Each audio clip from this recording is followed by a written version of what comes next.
दर्द इतना ज़्यादा बढ़ जाता है कि एक कदम भी चलना मुश्किल हो जाता है। देखा आपने मेरे को कितना दर्द होता है, इसी वजह से मैं मोस्टली वीडियोस बैठकर बनाना प्रेफर करती हूँ, क्योंकि मैं खड़े नहीं हो पाती।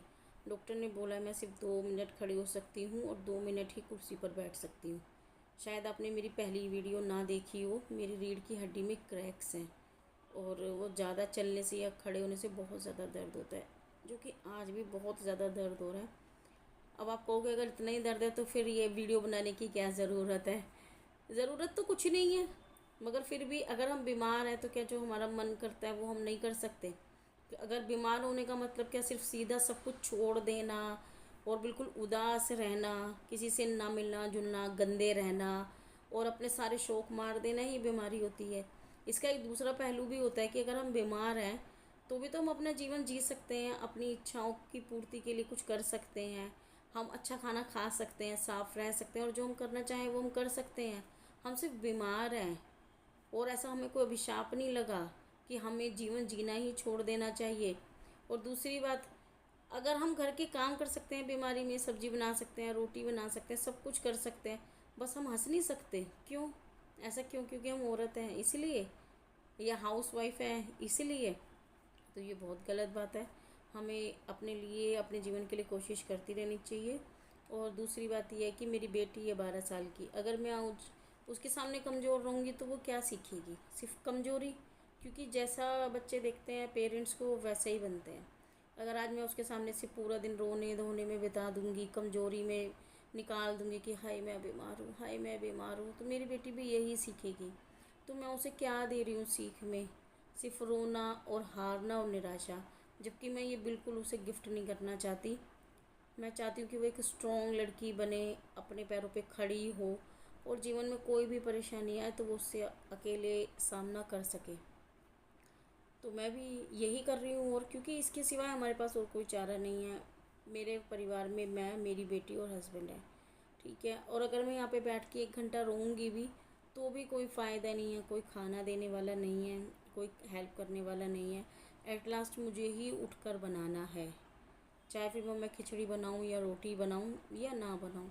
तो जब मुझे रोकर भी बनाना है तो उससे बेटर ये है कि मैं थोड़ा सा हिम्मत दिखा के अपने आप को पॉजिटिव करके बना लेती हूँ। जब काम करना ही मुझे है तो फिर उसमें रोना किस बात का? और अब मैं कब तक लोगों के सामने रोऊंगी? कब तक उन लोगों से रिक्वेस्ट करूँगी कि मेरे घर का खाना बना दो? क्योंकि मेरी जो बीमारी है वो कभी ठीक ना होने वाली है। थोड़ा बहुत आराम लग सकता है। थोड़ा बहुत आराम लगने के लिए भी डॉक्टर ने पूरा 1.5 साल का टाइम दिया है कि अगर आराम लगेगा तो भी 1.5 साल में। और मुझे 8 महीने हो चुके हैं इसी कमरे में रहते रहते, मतलब अंदर ही अंदर रहते रहते। मैं कहीं बाहर नहीं जाती, ना कोई बाज़ार, ना कोई त्यौहार, ना कोई शादी। और अब धीरे धीरे लोगों ने भी हाल चाल पूछना बंद कर दिया है। कोई बात नहीं, ठीक है, सबकी लाइफ है, सब लोग बिज़ी हैं, किसी से कोई शिकायत नहीं है। शिकायत करके क्या मिलेगा? कुछ नहीं। और ज़बरदस्ती मैं लोगों को कहूँ मुझे पूछो मुझे पूछो, और उन्होंने अगर एक फ़ोन करके मुझे पूछ भी लिया तो क्या हो जाएगा?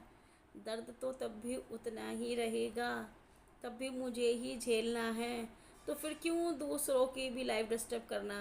क्यों उनसे सिंपैथी मांगना कि मुझे फ़ोन करो, मुझे फ़ोन करो? मत करो, तुम लोग अपनी ज़िंदगी में खुश रहो। बस भगवान से इतनी प्रार्थना है कि वो मुझे हिम्मत दे ताकि मैं अपना जीवन, अपनी गृहस्थी चला सकूं। मेरी छोटी बेटी है, वो उसका काम मैं कर सकूं बस। जब मैं उसको भूखा देखती हूँ मैं वहाँ हार जाती हूँ और कहीं नहीं हारती। और सच बताऊँ तो फिर हिम्मत भी वहीं से मिलती है, उसे देख के। जब देखती हूँ कि वो बैठी है, उससे भूख लगी है, सारे दर्द वहीं ख़त्म हो जाते हैं। समझ आ जाता है कि अब उठने का समय है, दर्द को भुलाने का समय है, अब उठ के काम करने का समय है।